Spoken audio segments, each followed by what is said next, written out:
Hello, in this video I'm gonna show you how to score completed roads in Carcassonne.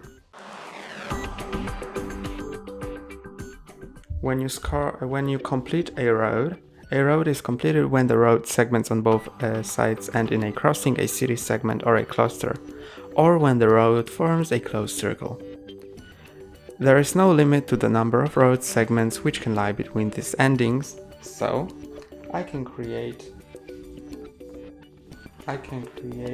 a road like that here, and that forms a closed circle, and the player who has a thief on the road scores as many points as the road is long, decided by counting the number of tiles. So that's gonna be 6 tiles that form that road, so that's 6 points for the black thief.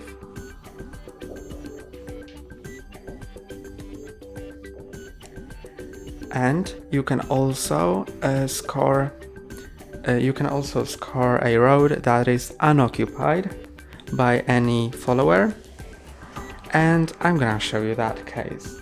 If I end that road here, then you can see it's unoccupied, but I can still score it. If the red player has put that tile here, then the red player is scored, since that road is unoccupied.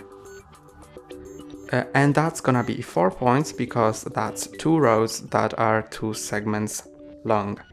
That's a 2-segment long road, and that's also a 2-segment long road. And the red player scores 4 points.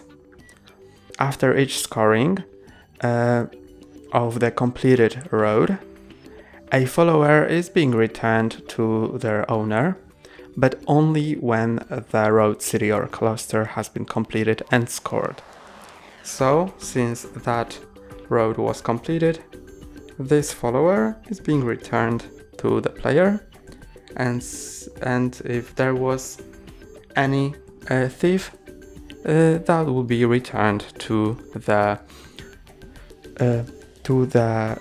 player and can be used as any different role or the same role the player chooses for the follower. And that's all for today. Don't forget to like and subscribe. See you next time.